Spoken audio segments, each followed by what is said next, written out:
How do advisors get paid? Let's get right into it and explain to you the different models of payment structure for a licensed investment advisor in Canada. I should know I am one of them. There's basically three ways that advisors get paid in Canada. The first one is called mutual fund commissions. The second one is called transactional. And the third one is called fee-based commission. So what does that mean for the different types of fees? Let's get into the nuts and bolts of them all. First off, mutual fund commissions. So these are typically defined as trailers, and they're typically either front loaded, back loaded, and they're ongoing as well. So a front end load might be a situation where an advisor would charge you 1 or 2%, and they would charge you that on the front end to make a purchase. You could also get a back loaded commission, what would be called a deferred sales charge, otherwise known as a DSC. The deferred sales charge forces you to stay with a specific product for a period of time, whether it's 5, 6, or 7 years, and you're penalized if you try to exit that position. The mutual fund commissions are complicated and they're not transparent, which makes it very different for consumers, retail investors to understand what they're paying. An advisor might often say, oh, you're paying 1% trailer fee to me, but that does not include the commission that's being paid to the money manager, which can be 1 or 1.5 or even 2%. The total fees that are paid by an investor to their broker on the mutual fund side is a combination of what's called the MER and the TER, the management expense ratio and the trading expense ratio.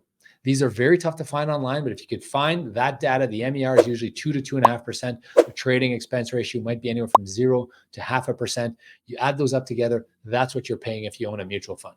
Your advisor is likely taking home about half of that as his or her commission. The other half goes to the investment house or the manager, the investment manager. These are typically non-transparent, they're typically hidden, and you typically can only find them if you find the detailed data online. The second way advisors get paid is through transactional business. An advisor calls you up, makes a trade recommendation, and then charges you a commission to execute that trade. They might charge you a selling commission and a buying commission.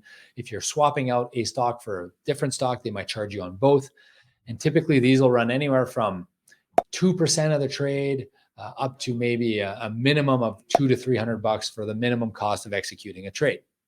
Now, this is an older model that is typically less seen now because it's conflicting. Naturally, if you're only charging a commission when you pick up the phone and call someone, you're going to be conflicted in wanting to do that more often than perhaps you should, or vice versa. You might not be necessarily giving the best advice or managing the money properly. You might be holding back on making certain trades because you don't want the client to pay, whereby if you truly have a fiduciary obligation, you would execute the trade regardless of what the client wants.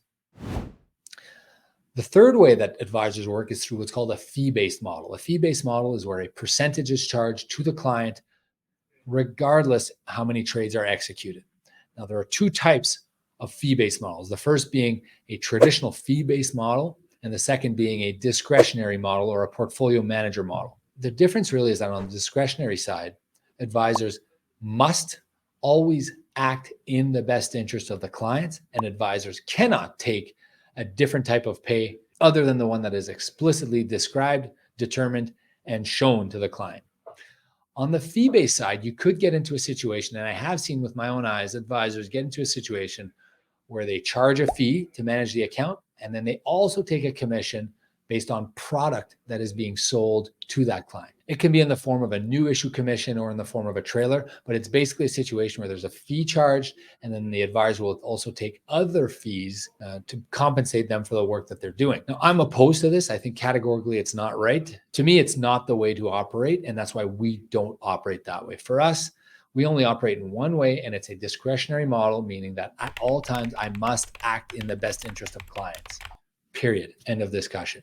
That also means that we cannot accept any other compensation than the compensation that we're showing to the client. We agree to a fee, and that fee might be anywhere from 60 basis points on really, really, really large accounts to all the way to perhaps 2% on some smaller accounts. The fee is a percentage that's based on the overall size of the portfolio. We also allow clients to household their assets. So if husband, wife, corporation, daughter, parents, we could put all that together and maybe they add up to $5 million, they can qualify for the reduced rate at $5 million. The key with the fiduciary is that you eliminate the uncertainty. You know that the fee you're paying to an advisor is the only fee you'll be paying for investment management. There is no other fee.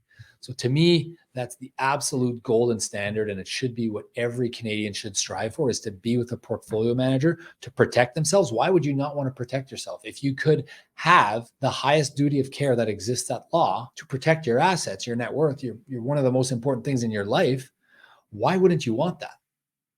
To me, it's an absolute no-brainer. If you're not working with a PM, you should be working with a PM, which stands for portfolio manager, because if you're not working with a portfolio manager, you really aren't sure that you're not going to get charged 2 fees, multiple fees, if you're going to be charged hidden fees, and if your portfolio manager will always act in your best interest.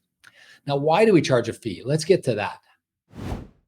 So you're paying a fee not just for the trading, not just for the investment management. You're also paying for financial planning, for the emotional advice, for the retirement planning and the estate planning and the insurance planning and the tax planning and the corporate advice and the access to institutional mandates and the tactical asset allocation and the stock specific selection and the overall asset allocation and the rebalancing and the reviews and all of the above. The wealth management picture is a significant piece. And I always tell my clients, if you don't see the value that we are adding, if you don't see that we are adding value to your wealth after the fee, well, then fire us. By all means, if we're not adding value, we wouldn't be in business, right? So the key for a strong portfolio manager is not just to invest the assets and to build a portfolio, but it's to do all of the above and make sure that the wealth planning picture is taken care of and the client has his peace of mind. Otherwise, we'd be out of business. Thanks for watching, guys. I'm Rob Tatro. I'll see you in the next video.